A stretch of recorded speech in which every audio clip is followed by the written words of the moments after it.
Hi everybody, it's Margaret here from Free Tours by Foot, and today I'm coming to you from beautiful Northumberland in the north of England, where today we're going to be exploring the fabulous Warkworth Castle. We've got about 900 years of history inside, so we better get started. The origins of Warwick Castle are uncertain. Historians and archaeologists aren't exactly sure when the first structure was built here. But what we do know is that originally it was built out of wood, not the stone that we're going to be seeing today. And the first record of a fortress on this site comes from the 12th century. And it's in an important strategic location. As I mentioned, we are in Northumberland, in the north of England, right on the edge of the border with Scotland. So it was very important for the English king to keep the north of the country fortified in preparation for Scottish invaders. In fact, Warkworth Castle was sieged twice by the Scottish army in 1327. Throughout its history, the castle has mostly been in the hands of the prominent Percy family. The Percys were a preeminent noble family in the medieval period, and it's Henry II Baron Percy who first received this castle in 1345. And throughout the centuries, it's mostly been in the hand of the Percy family, but I will mention that the Percys have a little habit of rebelling against the current king. So occasionally the castle would be taken off them, controlled by the crown, before eventually somebody made amends or somebody was forgiven and it would come back into their hands. In fact, today it is still owned by a member of the Percy family. Now, if I have any Shakespeare fans watching, if you think back to the Henry IV play, Henry IV Parts 1 and 2, there are scenes that take place in Warkworth Castle featuring the 4th Baron Percy, who was named the Earl of Northumberland, and his son, Henry Hotspur. In fact, there's a scene that takes place right here at this gatehouse. Now, this gatehouse has had a little bit of work done to it in the 1800s. There was quite a bit of repair work done in the Victorian era to the castle, but that doesn't mean we're not going to see a lot of original stonework, because we absolutely will. So originally, there would have been more arrow slits at the top, because this was one of the most important parts of the castle, of course. This needed to be heavily defended, as this was the main entrance. Originally, this would have been a drawbridge, but you can see today we're going to walk right over it, and we can see down below where there would have been a moat to fortify the entrance. You'll see here the arrow slits where archers would be able to fire out. More along here, and you can also see down there on that tower as well. And they feature in design what some people refer to as a fishtail. Can you see how it gets bigger at the bottom? And that means the archers could aim downwards. So if you had somebody who was coming in from the moat, you'd still be able to get a nice and accurate shot. The gate that we see here today is not what the gate would have looked like in its original day. It would have had a huge portcullis, two in fact, and we can see where the portcullis would have come down. You can see all the way to the top there. So there would have been one portcullis on this side and another up here. So when you came inside, they'd drop the gate behind you, there'd be one down in front of you, and you'd be trapped right in the middle. And very handy, you've got some nice arrow slits in here as well, in case they decided they didn't like what you'd come here to say.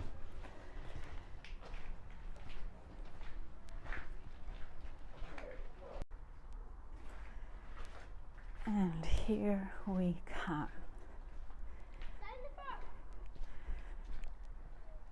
Isn't this beautiful? I'm going to give you the full view around here.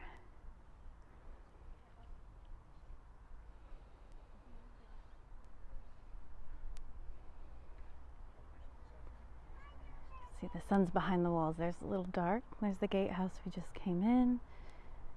There's where you buy your tickets in the gift shop run by the very friendly people from English Heritage. And there you have it. Now, this castle is built in what we call the Motte and Bailey style. And to just make it simple, a Motte and Bailey style castle is a mound with a keep or stronghold on the top and a curtain wall around it. This is a typical medieval style castle that you see a lot of in England. My camera's a little off center. There we go, you guys. So this is a classic design, but what makes Warkworth Castle a little bit different is that the keep was designed with comfort in mind. Normally, castle keeps were part of the fortification, and yes, the Duke or the Earl might spend time inside. However, it wasn't necessarily built as a home, but this keep was, which makes it very unique amongst castles in England. In fact, even from this view, you can see a bit of the detailing on the windows, just these little extra touches that show it as a place of residence rather than just a military stronghold.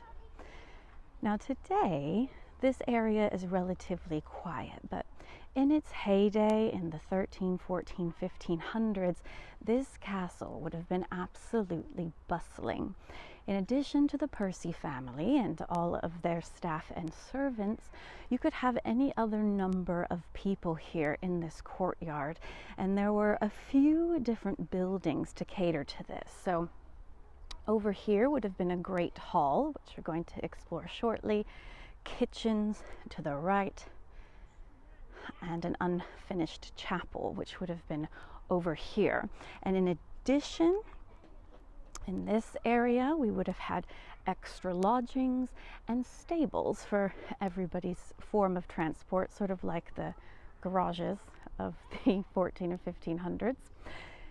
And when I say that this could have been full of people, I'm talking about perhaps merchants, blacksmiths, traders, people making bows and arrows. You could have butchers as well. You'd also potentially have visiting armies. If the army was traveling through the country and needed a safe place to rest, where better than inside the castle walls? So at any time you could have hundreds of people staying here, and if you were lucky, you might be blessed with a visit from the king or queen themselves. And of course, the king or queen would travel with dozens, if not hundreds of servants, and all of them would need to be accommodated here. So there would have been numerous temporary wooden structures built along out in this area as well. So it would have been a real hub. Now, I mentioned to you that there were previously buildings over here. So over here would have been a chapel. On record, we still have it as an unfinished chapel, and most of it was taken down by the 16th century, which isn't unusual actually, because the Percy family themselves had their own chapel, which I'm going to show you later. So it's important to recognize that what I'm showing you now, a chapel, a hall, and a kitchen, that was for everybody out here. But there's multiple kitchens, a hall, and a chapel inside there as well. So speaking of the Great Hall, we'll come over here and get a look. Here's a beautiful tower entrance. You can even see some of the detail left around the window ledge there, all the way up into the sky. Come through here, these beautiful arched doorways, and you can see there would have been many floors above us, as you can see by the windows in the tower.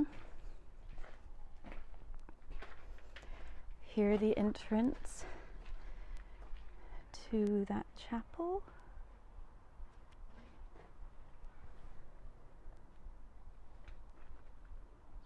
And over here, the cellar.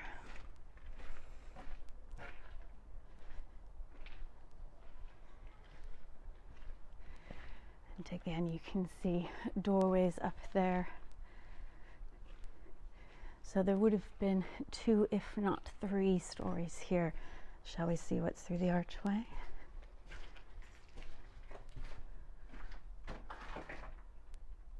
A dead end today.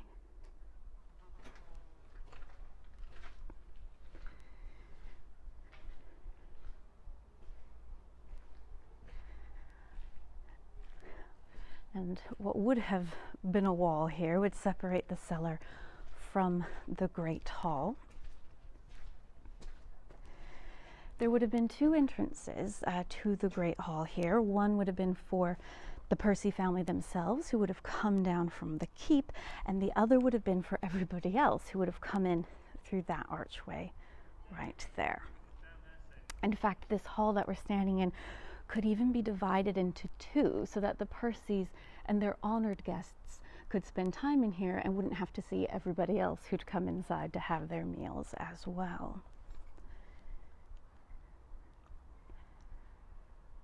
And if you can imagine at that time, the walls would have been draped in tapestries, the ground would have been covered in reeds and rushes, there would have been music playing. And in this room here, the buttery, which despite the name, is actually where the drinks were kept. In medieval England, the glasses or the containers that held wine and often beer were known as butts. So the buttery was not necessarily anything to do with dairy, as you and I would say it today, but in fact to do with drink. And this section here, the pantry. And from here we can see the length of the hall.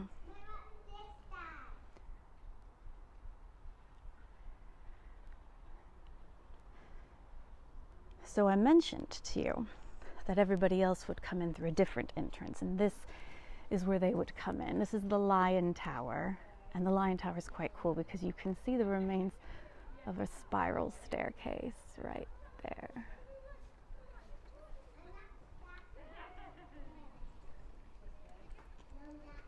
And I will show you why it's called the Lion Tower in just a moment. Sorry, no. As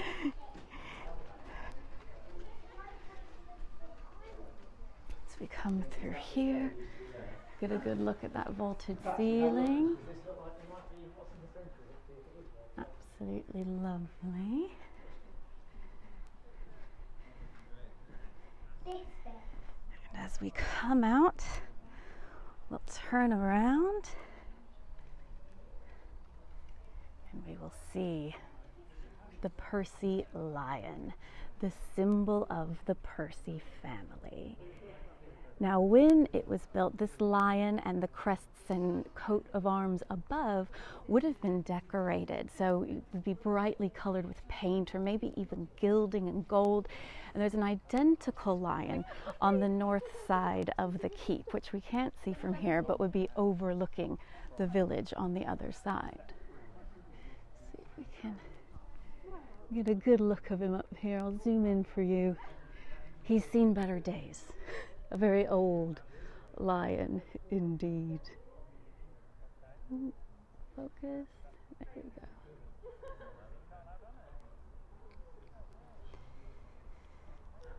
So there would have been the hall.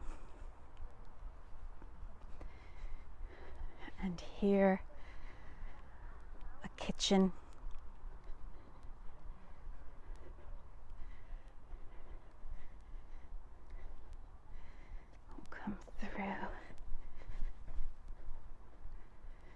And you can see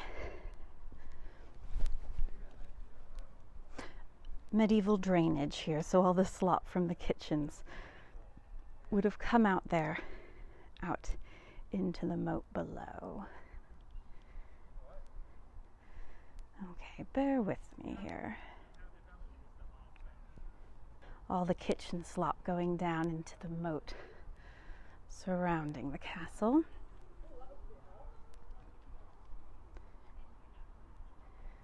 Looking for the easiest way out. Here we go. Because now we're going to head to that fabulous keep.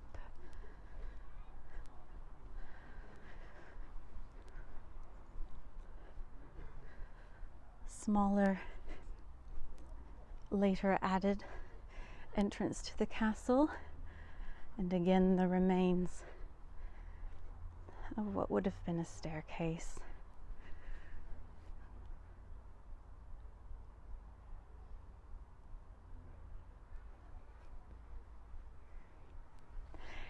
And you'll notice the entrance to the keep is not on ground level. There's stairs, and the stairs were here, again, as a little bit of security. Because if, for example, the castle was under siege and the Percy family were hiding inside, they could dismantle the staircase or knock it down, just to make it a little bit more difficult to breach the keep.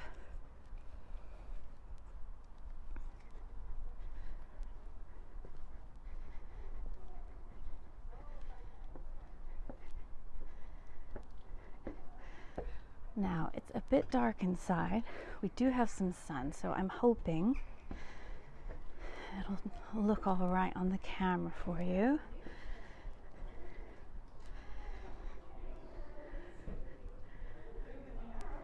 You've got a view of where we've just come from.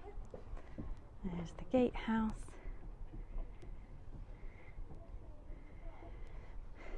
And now we enter.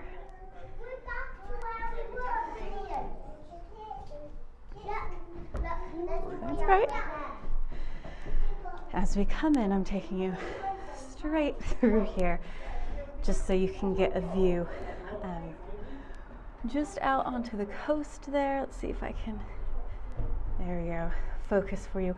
We're looking out to the edge of the North Sea. Okay. So as you enter through the doors here, this would have been a waiting area. And the main entrance was through here. And I'm going to take you straight up the main steps. So we'll come back down and explore down here later.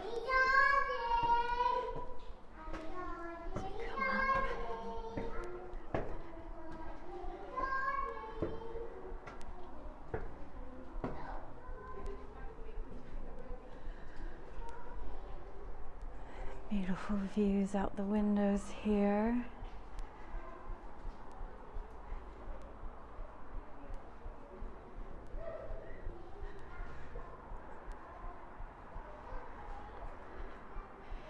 And we come out now into the Great Hall.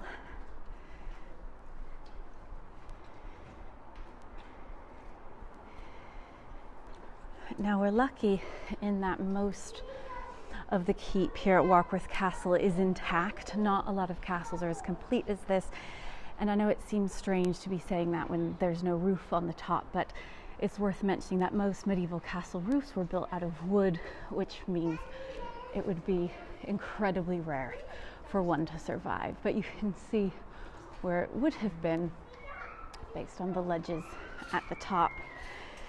And there would have been a few different stories to the Great Hall, a number of different levels. So down here is where everybody would dine. You'd have, again, tapestries on the walls, rushes and reeds on the ground.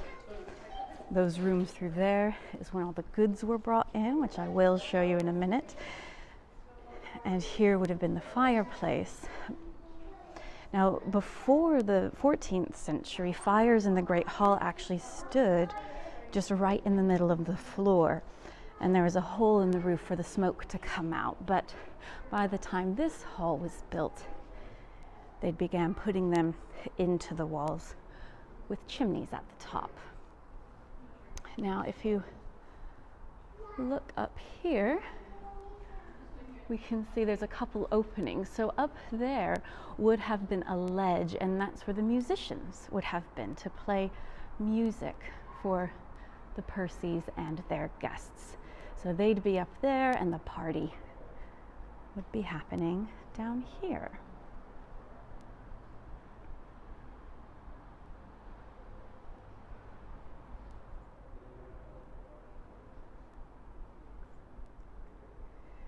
Get a nice view around. So we will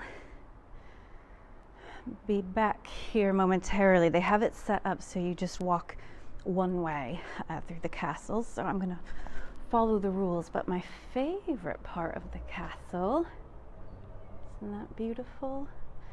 View of the village. My favorite part of the castle is this. If you're ever looking for me, that's where you'll find me. So these stairs go down to the wine cellar, and I'm going to show you where they come out a little bit later on in the tour. So the idea was that there was direct access to the wine cellar so that the wine could be brought in for the party.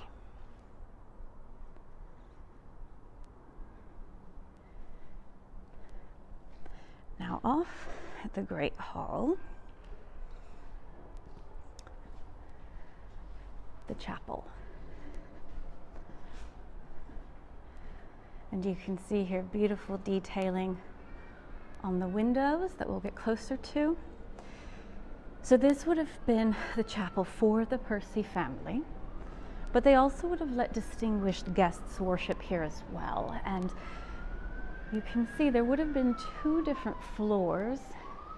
If you see these little ledges that stick out, those would have been the foundations for the next level, and they're a doorway. And that doorway would have been for the Percy family because they would have worshipped up at the top there in a private chapel which had its own fireplace that you can see halfway up the wall. And then their distinguished guests would worship down here where we're standing. And you can see up here would have been the altar. And my gimbal's a little off center. Give me 1 second. Especially as the ambulance is going past. I'll wait till you can hear me. There we go. We come up here. And you can see the detailing in that window. Beautiful. And then these sconces here, there's one on either side. You can just about make out they're angels. I think this one's a little bit easier to see. There, you see the face and the wings on either side. Isn't that lovely that it survived some 700 years? And here, built into the wall, a font. And then this little room here is where the priests would have kept their vestments. And today it overlooks that staircase going down to the wine cellar. But this would have been for use by the priest. Here you get a good view of the river out to the coast.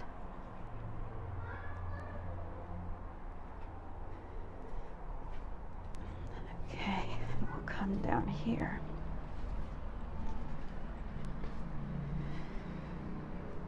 And we leave the chapel.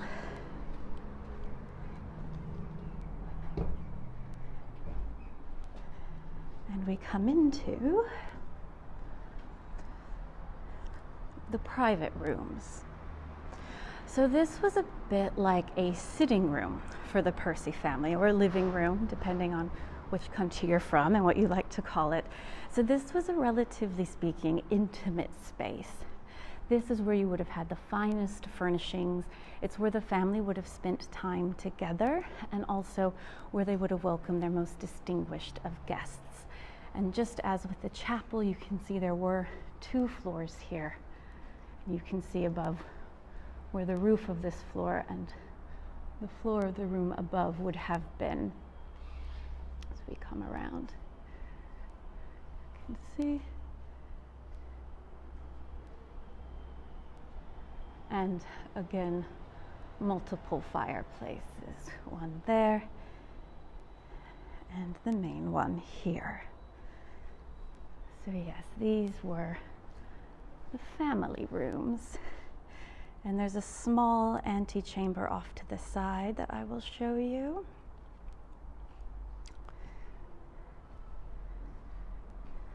She comes here, so an even smaller, more intimate chamber.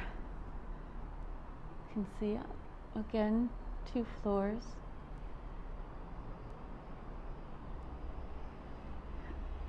And I've got a treat for you all. So we come through here. If you watched my tower video, you'll know that I've always got to point out the loo. Now it's a bit dark, but you can just about make it out. So yes, this was called the garderobe. And you'll find garderobes, which you and I today would call a bathroom or a toilet, in most medieval castles. Lots of them are still standing, and they would have, of course, basically just been built over a hole in the ground. No indoor plumbing in the medieval era, I'm afraid. Straight into the moat, which is charming. But the name garderobe is actually quite interesting, and it used to be believed that the foul odors of a toilet would help repel disease and pests, so people would often hang their robes or their clothes in the toilet with the hope that they wouldn't attract any nasty bugs. I don't think I'll take their word on that one. Here you can see off into the Northumbrian countryside. Beautiful views today. So we come back through. This is the family chamber that we talked about and saw. And now we continue back into the Great Hall. So there's that entrance to the wine cellar on the right. There would have been a raised dais on that side there, which is where the Percys themselves would have sat to overlook everybody. And here are the 3 entries required and rooms you need to have a successful feast. Through here we have 2 kitchens. This is the first one. This is referred to as the small kitchen, which makes me feel a little bit bad about my personal residence. And we can see there would have been 1 fireplace here. Likely a smaller fire kept here in a brazier. And to the left of it, a bread oven. Let's see. Oh yeah, the lighting's all right. You can see it. So hot ash from the fire would have been put in here with the bread. And then on the other side, this is where water would have been kept. You can see it's stone at the bottom. So the water and the wood and the logs for all of the fires that would be here would have had to have been brought up by servants, and the water would have been kept hot in there. And another bit of drainage out to the outside of the building. And then the second great kitchen through here. So we see this one is much, much larger. 2 huge open fires, big enough that they would be roasting entire animals, which is sounds a bit grim to say, but if you're feeding dozens and dozens of people, you need a lot of food, and roasted meat was always on the table, and this is where it would have been cooked. And you can see an even bigger drainage here for all the what they cutely call slop here at the castle to go down and out of the building. You can see all around here.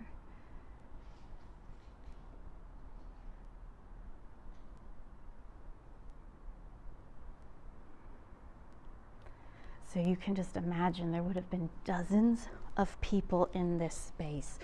Huge fires absolutely roaring, entire cows being cooked here over the spits, bread baking in the oven, water boiling over there, slop on the floors. It would have been absolute chaos, but this really was the hub of the castle.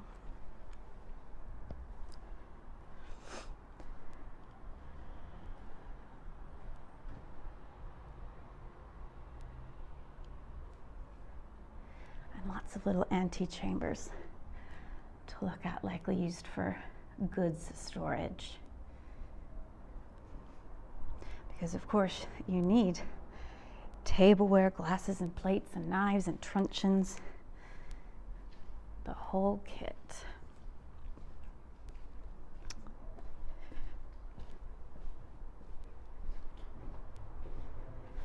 And adjacent to the kitchen, we come in here, the buttery and the pantry. Nice and cold in here.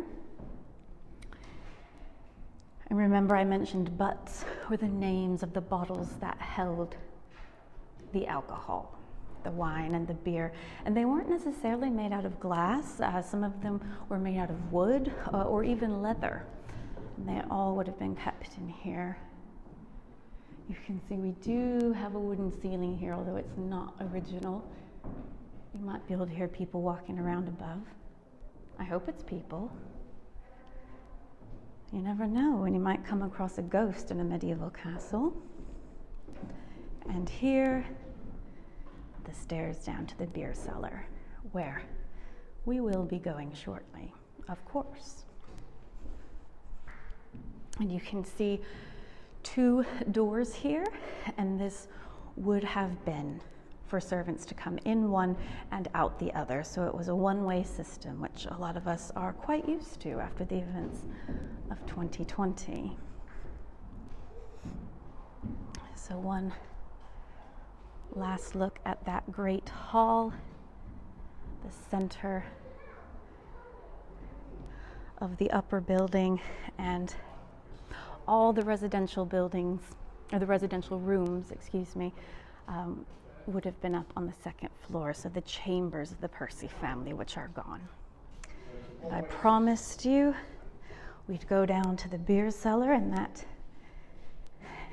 is how we will get down to ground level. Look at these stairs here. Let's see if I can make it without terrible injury. This castle is cleverly built. There's many different stairways and staircases, all built, again, for ease of access, not necessarily strictly for defense. We come down here into the beer cellar. So again, the beer here could be taken directly up those stairs, right into the kitchens, into the great hall for the feast.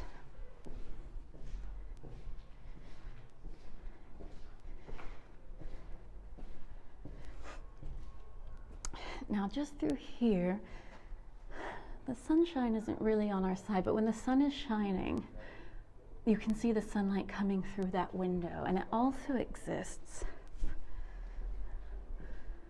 on 2 more sides.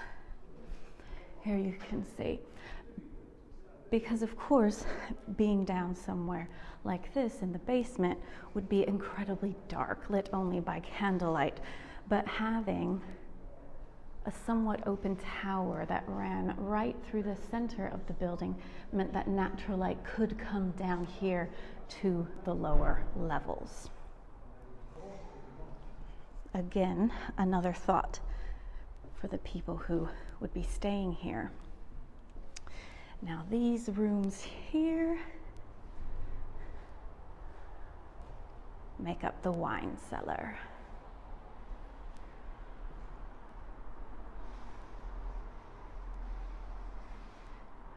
see, nice and cold.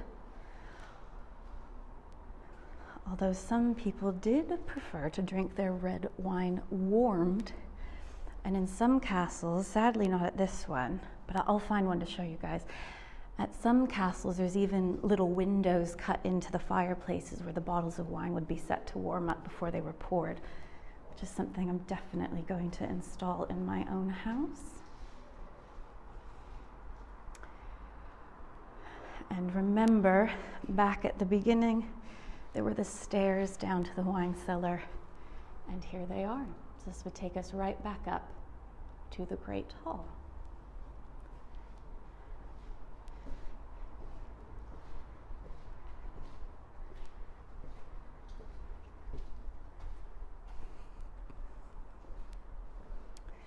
And through here, we have one of the pages' rooms. Now, pages were sort of knights in training, assistant to current knights. If you were landed gentry like the Percy family, perhaps you might want one of your children to go on to become a knight. And to train, they would need to apprentice with knights who were already fighting soldiers. So you might send your son to another earl or a duke's house where they could be in the employ of the knights based there. And this is how they would learn. If anybody happened to see The Sword in the Stone, the Disney animated film, of course, Arthur there is a young page.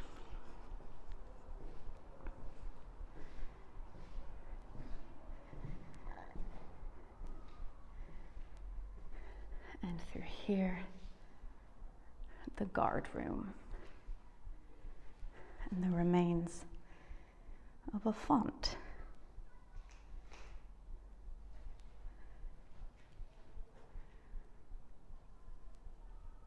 You can see it's quite imposing, all this stonework.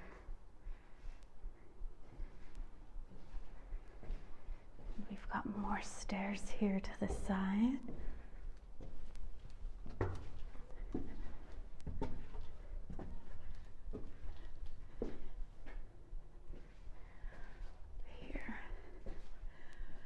Around yet another garter-robe.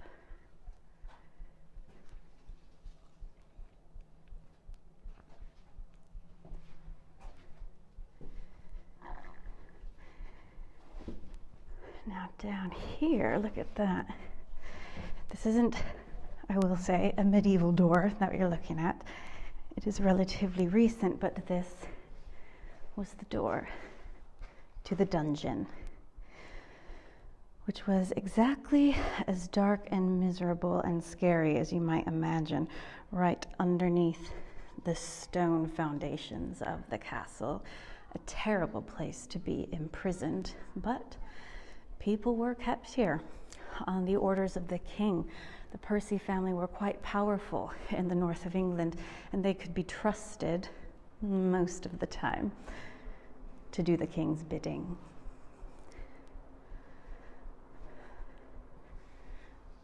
So again, the entrance hall, the rooms off that we've just explored, the great hall up those stairs, and the missing roof and the top story, the chambers of the Percy family. And we come back out. Oh, it started to rain. But that's all right, because we're almost done with our visit. Pop my hood on. Again, another view here.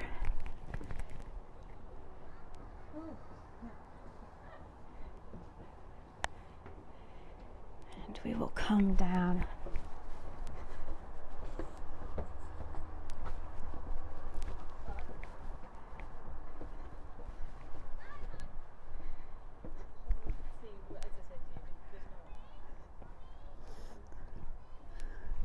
We can see down here remains of all the smaller buildings where work could be done. Remember, I mentioned you'd have blacksmiths and arrow makers. They would have workshops down here. And there's also an entrance to a tower, which I'm not sure if it's open to us. Let's investigate. This tower is called the Grey Mare's Tail Tower, perhaps in reference to the stables that were nearby. You can see it here.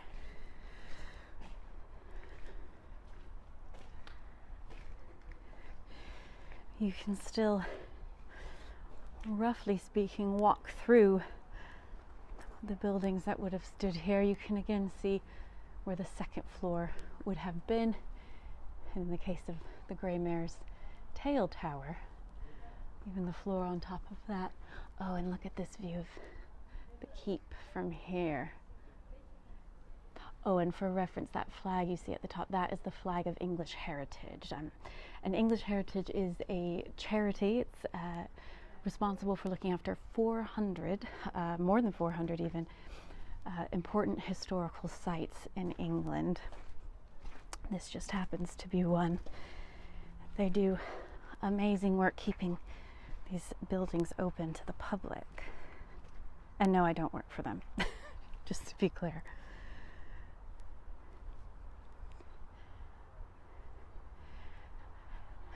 Now this part of the building, these bricks here, this is one of the oldest parts of the castle. These brick do come from the 12th century. I said these stones, excuse me, come from the 12th century, whereas most of the other curtain wall that we're looking at come from the 1300s. And we have another postern gate here to the side, so this gate wouldn't necessarily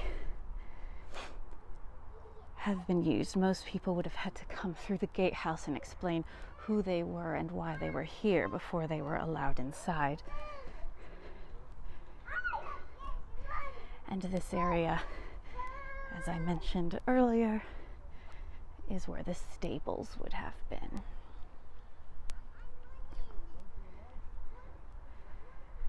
Let's come up and get a nice view of the outer ward.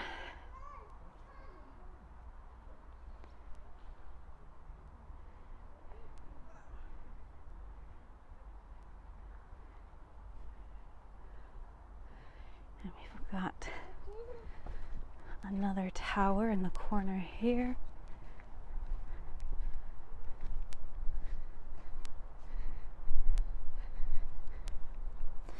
Now this tower would have been used as a guard's tower.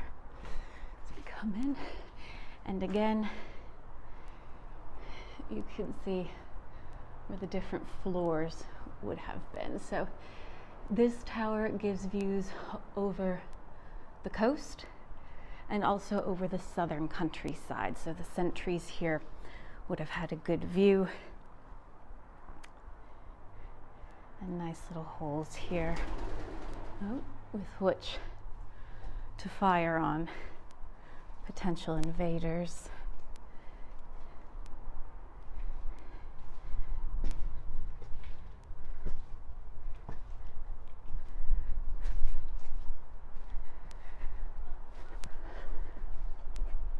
There you can see the little village opposite. Imagine living in one of those houses, and this is the view out your front window.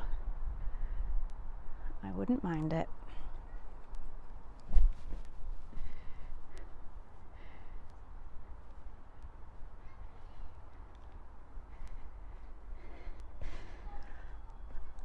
Well, everybody, it is now coming to the time where we have to say goodbye to the Percy family.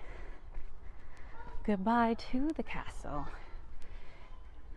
And head back out that drawbridge. So again, my name is Margaret. If you enjoyed the video, please like and share.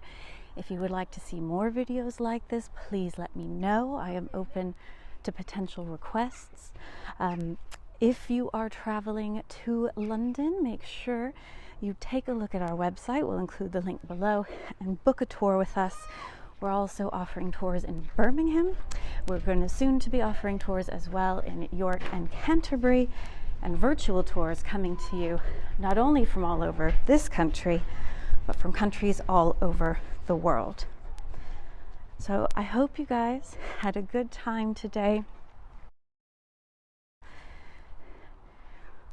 One final view at the gatehouse before we say goodbye and head back to the 21st century.